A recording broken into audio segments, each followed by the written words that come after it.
عورت کو دفن کرنے والے ان لوگوں نے جب اچانک آسمان کی طرف دیکھا تو دیکھ کر حیران رہ گئے کہ ایک پرچہ اترتا اترتا میت کے سرہانے آن پڑا، مردہ عورت کے سرہانے آن پڑا۔ جوانو، جس زبان سے ناشکری کے الفاظ نکلنے بند ہو جائیں، جس زبان سے جھوٹ نکلنا بند ہو جائے، اس زبان سے نکلی کوئی بھی دعا رد نہیں ہوتی، اس زبان سے نکلی ہر چھوٹی سی چھوٹی دعا بھی قبول ہوتی ہے۔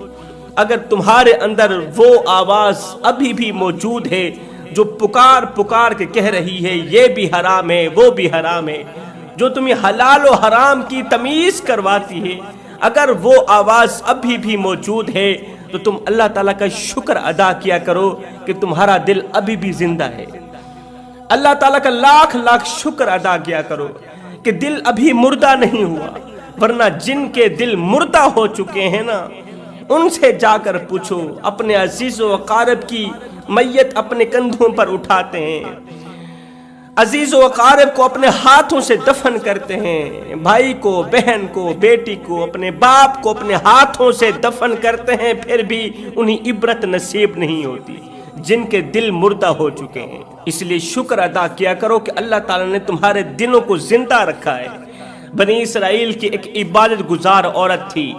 وہ لوگوں کے سامنے تو بہت بڑی ولیہ تھی، لوگوں کے سامنے تو وہ اللہ کی محبوبہ تھی، مگر اللہ کی ذات کے سامنے یہ محبوبہ نہیں، مردودہ تھی۔ اللہ کی ذات کے سامنے یہ محبوب نہیں تھی بلکہ یہ مردود تھی۔ لوگ اسے بہت بڑی عبادت گزار عورت سمجھتے تھے۔ اس کے لاکھوں کی تعداد میں عقیدت مند لوگ تھے، مریدین و معتقدین تھے، جو اس سے دعائیں منگوانے کے لیے آیا کرتے تھے۔ وقت گزرتا گیا، ایک دن اللہ کا کرنا ایسا ہوا، اس کی زندگی کا سورج غروب ہو گیا، یہ عورت فوت ہو گئی، مر گئی، اس دنیا فانی سے رخصت ہو گئی۔ عزیز و اقارب نے اسے اٹھایا، تدفین کرنے لگے، خاک کے سپرد کرنے لگے، مٹی کے سپرد کرنے لگے، قبل اس کے کہ عزیز و اقارب اس عبادت گزار عورت کی میت کو قبر کے اندر لٹاتے، قبر کے اندر سلاتے، کہ اچانک لوگوں کی نظر آسمان کی طرف گئی تو لوگ دیکھ کر حیران رہ گئے کہ آسمان سے ایک پرچہ اترتا اترتا اترتا اترتا مردہ عورت کے سرہانے آن پڑا۔ آسمان سے ایک پرچہ اترا ہے، مردہ عورت کے سرہانے آن پڑا ہے۔ عزیز و اقارب نے جب وہ پرچہ اٹھایا، کھولا، پڑھا، تحریر پڑھنے کے بعد لوگوں کے پاؤں تلے زمین نکل گئی، عقیدت مندوں کے پاؤں تلے زمین نکل گئی۔ ہر ایک کی زبان پر افسوس افسوس افسوس کے الفاظ تھے۔ لوگوں نے تحریر پڑھی، اس کے اوپر لکھا تھا کہ اس بد کردار عورت کو، اس گنہگار عورت کو اس قبرستان کے اندر مت دفنانا، اگر تم دفناؤ گے تو قبرستان کے اندر جتنے بھی مردے پڑے ہیں تمہارے حق میں بد دعائیں کریں گے، اور مردوں کے منہ سے نکلی بد دعائیں تمہاری نسلیں اجاڑ کے رکھ دیں گے۔ اگر تم مردوں کی بد دعاؤں سے بچنا چاہتے ہو تو اس بد کردار اور گنہگار اور گھٹیا ترین عورت کو، اللہ تعالیٰ کے غضب کا نشانہ بننے والی عورت کو اس قبرستان کے اندر مت دفنانا۔ لوگ یہ پڑھ کر حیران رہ گئے، حیرانی کی دلدل میں پھنس گئے، کہنے لگے یہ تو ہماری مرشدہ تھی، ہم تو اس کے مریدین و معتقدین تھے، لاکھوں عقیدت مند تھے، یہ تو بہت بڑی عبادت گزار تھی، متقی پرہیزگار تھی۔ لیکن پرچے کے دوسری طرف بھی کچھ لکھا تھا۔ جب دوسری طرف لوگوں نے پڑھا تو اس کے اوپر لکھا تھا کہ تم جاننا چاہتے ہو کہ آخر اس عورت نے کون سے ایسے گناہ کیے تھے، تم جاننا چاہتے ہو کہ یہ تو عبادت گزار تھی، عابدہ تھی، آخر اس نے کون سے ایسے جرم کیے تھے، کون سی ایسی غلطیاں کی تھیں، کون سی ایسی خطائیں کی تھیں کہ ان خطاؤں نے اس کی تمام عبادات اس کے منہ پہ مار کے رکھ دیے، اس کا کوئی بھی سجدہ قبول نہیں ہونے دیا۔ آج یہ عبرت کا نشانہ بنی ہوئی ہے، اور قبرستان کے تمام مردے اس کے دفن نہ کرنے کی دعائیں مانگ رہے ہیں کہ یا اللہ ہمیں اس بد کردار عورت سے بچا لینا، اگر یہ ہمارے قبرستان کے اندر دفن ہو گئی تو اس کو جو عذاب ملے گا تو اس کی چیخو پکار ہمیں بھی پریشان کرتی رہے گی۔ قبر کے اندر اس کو دیے گئے عذاب کو دیکھ کر ہمیں تکلیف کا سامنا کرنا پڑے گا، ہمیں پریشانیوں کا سامنا کرنا پڑے گا۔ اللہ ہمیں اس بد کردار عورت سے بچا لینا۔ پرچے کے اوپر لکھا تھا اگر تم یہ جاننا چاہتے ہو تو اس قبرستان کی آخر والی قبر کے اندر ایک مردہ پڑا ہوا ہے۔ قبرستان کے آخری کونے کی جو قبر ہے نا، اس قبر کے اندر جو مردہ لیٹا ہوا ہے، جا کے اس سے پوچھ لو، وہ تمہیں اس کی حقیقت بتائے گا، وہ تمہیں اس عبادت گزار کی حقیقت سے آگاہ کرے گا، وہ اس کا پردہ فاش کرے گا کہ آخر کیوں اس کی وجہ سے اہل قبور پریشانی میں ہیں۔ اب لوگ پریشان ہو گئے کہ ہم میں سے کوئی اتنی صلاحیت نہیں رکھتا کہ وہ مردوں کے ساتھ کلام کرے، ہم میں سے کوئی اتنی طاقت نہیں رکھتا، کوئی اتنا بڑا پرہیزگار نہیں ہے کہ جو مردوں سے ہم کلام ہو، مردوں کی باتوں کو سمجھے اور ہمیں حقیقت سے آگاہ کرے کہ آخر اس عورت نے کون سے ایسے گناہ کیے کہ قبرستان کے مردے اسے بد دعائیں دے رہے ہیں۔ ان میں سے کسی بزرگ نے مشورہ دیا کہ فلاں علاقے کے جو نبی ہیں، اللہ اکبر، ہم نے سنا ہے کہ وہ مردوں سے کلام کر جانتے ہیں، وہ مردوں سے کلام کرتے ہیں، مردوں سے باتیں کرتے ہیں اللہ تعالیٰ کی دی ہوئی عطا سے۔ اگر ہم اس نبی کے پاس چلے جائیں، جا کر ان کو یہ پرچہ دکھائیں، تو ہو سکتا ہے وہ نبی اللہ کے حکم سے ہمارے ساتھ آ جائیں اور ہمیں اس حقیقت سے آگاہ کر دیں۔ اب بزرگ کے اس مشورے کو سر آنکھوں پر رکھتے ہوئے عزیز و اقارب نے میت کو تنہا اکیلا چھوڑ کے خود اللہ کے نبی کی طرف چل پڑے۔ میت کو تنہا اکیلا چھوڑ کے، یہ بدبخت عورت تھی، بدقسمت عورت تھی، آخر اس نے کون سے ایسے گھٹیا گناہ کیے تھے جن گناہوں نے اس کی پوری زندگی کی عبادت کو ضائع کر دیا۔ مردہ عورت کو تنہا اکیلا سلا کے خود اللہ کے نبی کو ڈھونڈنے نکل پڑے۔ تمام کے تمام لوگ پورا دن اللہ کے نبی کو ڈھونڈتے رہے، ڈھونڈتے آخرکار اللہ کے نبی ملے گئے۔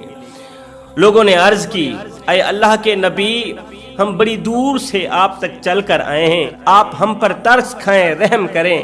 یہ پرچہ پڑھیے، اس کے بعد جو آپ کا جی چاہے وہ کرنا۔ اللہ کے نبی نے وہ عبرت ناک پرچہ پڑھا، اس کے اوپر لکھا تھا کہ یہ گنہگار عورت ہے، اس کو اس قبرستان کے اندر مت دفنانا، اگر دفناؤ گے تو قبرستان کے تمام مردے تمہارے حق میں بد دعائیں کریں گے، ان کی بد دعاؤں کی وجہ سے تمہاری زندگی بھی اجڑ جائے گی، تم بھی اجڑ جاؤ گے، تمہاری نسلیں بھی اجڑ جائیں گی، لہٰذا اس بد کردار عورت کو اس قبرستان کے اندر مت دفنانا۔ لوگوں نے کہا حضرت وہ تو عبادت گزار تھی، وہ تو ہر وقت اللہ اللہ کرتی تھی، وہ دن کو روزہ رکھتی، پوری رات قیام کرتی تھی، آخر اس نے کون سے ایسے گناہ کیے؟ وہ جاننے کے لیے پرچے کی دوسری طرف لکھا ہے کہ اگر تم اس حقیقت سے آگاہ ہونا چاہتے ہو تو قبرستان کے آخری کونے کی ایک قبر ہے، اس کے اندر پڑا مردہ تمہیں سب کچھ بتا سکتا ہے، اس حقیقت سے آگاہ کر سکتا ہے۔ اے اللہ کے نبی، آپ مردوں کی بولیاں جانتے ہیں، مردوں سے کلام کرتے ہیں، آپ ہمارے ساتھ چلے نا، اس مردے سے پوچھ کے ہمیں بتائیں کہ آخر یہ عورت کون سے ایسے گناہ کرتی تھی۔ اللہ کے نبی اللہ کے حکم سے ان لوگوں کے ساتھ چل پڑے۔ چلتے وہ قبر ڈھونڈتے آخرکار اس قبر کے سرحانے پہنچ ہی گئے جس قبر کا نشانہ کاغذ کے اوپر لگا تھا، جس قبر کا نام کاغذ کے اوپر لکھا ہوا تھا۔ تو اس قبر پر پہنچ ہی گئے۔ اللہ کے نبی نے 2 رکعت نماز پڑھی، اس کے بعد دعا کی، دعا کرنے کے بعد اللہ کے نبی نے حکم دیا، اے قبر کے اندر پڑے ہوئے مردے، مجھے جواب دے اللہ کے حکم سے۔ اب اللہ کے حکم سے اس مردے نے اللہ کے نبی کو سلام کا جواب دیا، پھر کہا پوچھئے حضرت کیا پوچھنا چاہتے ہیں اللہ کے حکم سے۔ اللہ کے نبی نے پوچھا، یہ بتا کہ یہ جو مردہ عورت ہے جس کی وجہ سے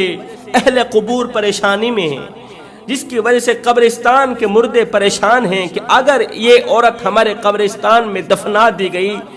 تو اس کو دردناک عذاب ملے گا اور وہ عذاب ہمیں بھی تکلیف دے گا، ہمیں پریشانیوں کا سامنا کرنا پڑے گا، تو مجھے بتایا جائے کہ آخر یہ عورت کون تھی اور اس نے کون سے ایسے گناہ کیے تھے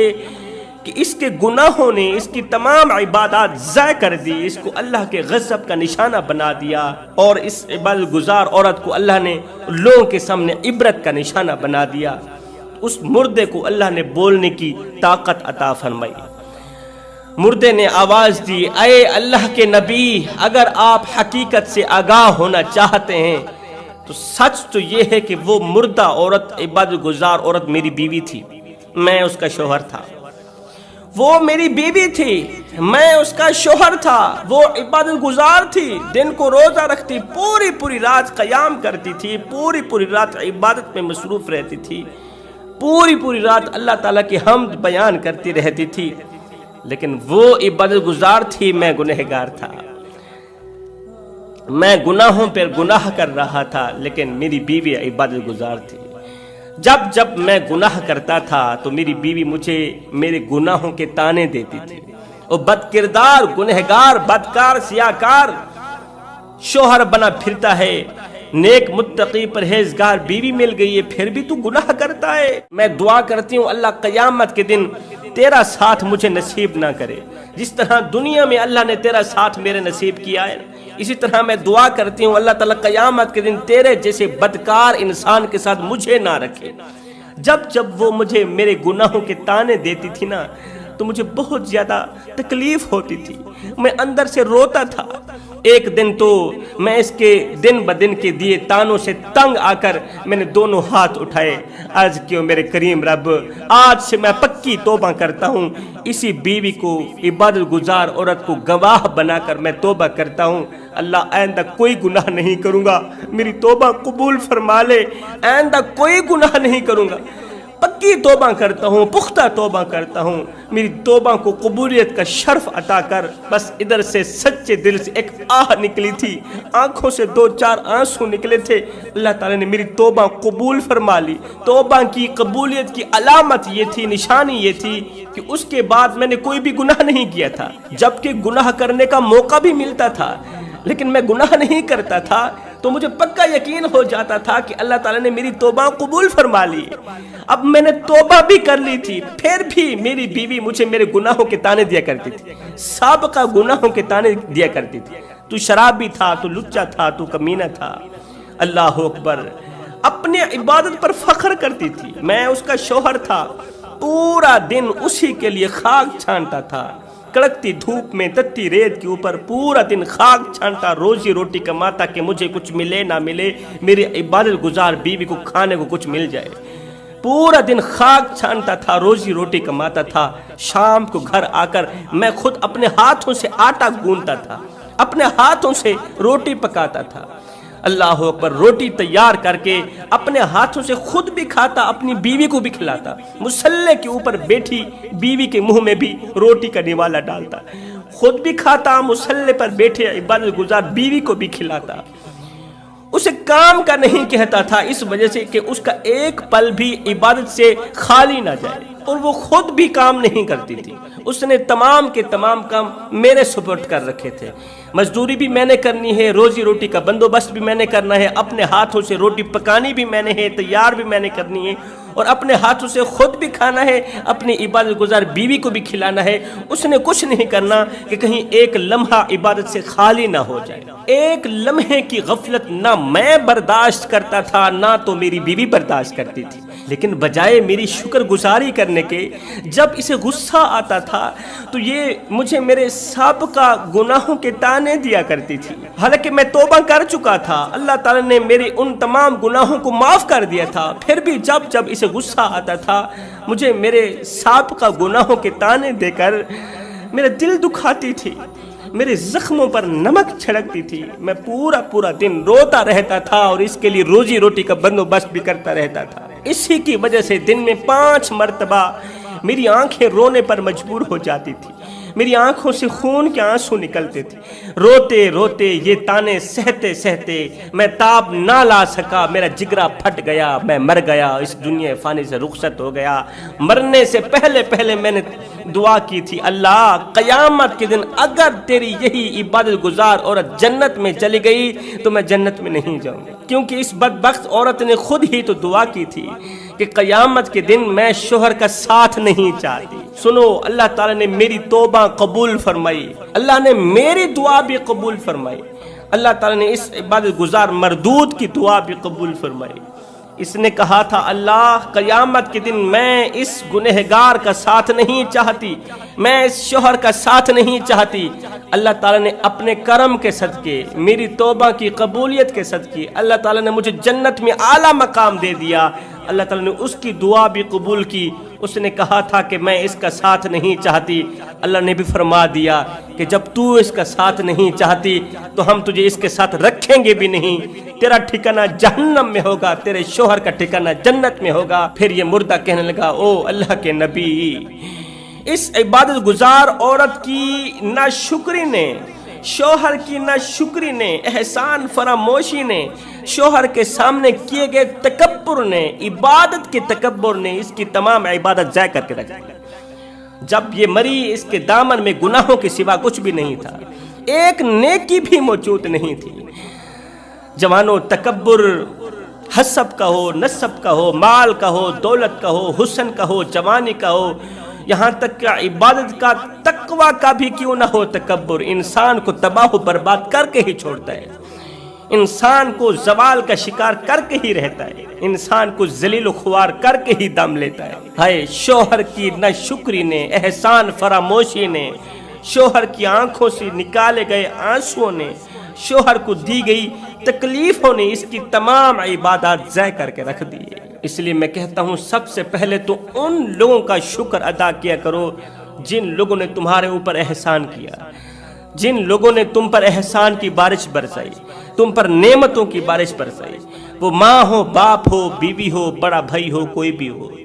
سب سے پہلے ان لوگوں کی شکر گزاری کریں، ان لوگوں کا شکر کریں جنہوں نے تمہارے اوپر احسان کیا، ان لوگوں کے شکر کرنے کے بعد اللہ کا شکر ادا کریں، پھر تمہاری اس شکر گزاری پر اللہ تعالیٰ بہت زیادہ خوش ہوگا۔ اللہ کے سامنے کی گئی اللہ کی شکر گزاری اس وقت تک قبول نہیں جب تک تم اللہ تعالیٰ کے بندوں کے شکر گزار نہیں بنتے۔ وہ بندے جنہوں نے تمہیں سیدھا راستہ دکھایا، وہ بندے جنہوں نے تمہارے اوپر نعمتوں کی بارش برسائی، احسانات کی بارش برسائی، جب تک تم ان کی شکر گزاری نہیں کرتے اللہ تعالیٰ کی شکر گزاری بھی قابل قبول نہیں۔ جوانو، یہ زندگی کے لمحے تمہارے اور میرے لیے غنیمت ہے، انہی لمحوں میں کچھ کر لو، انہی لمحوں میں کچھ اکٹھا کر لو، انہی لمحوں میں خدا کی یاد اور محبت کے دیے اپنے دل میں جلا لو، معلوم نہیں پھر فرصت ملے نہ ملے۔ کسی کا حق مت کھاؤ، کسی کا حق کھا کر کسی کا مال ضبط کر کے تم کیا سمجھتے ہو کہ تم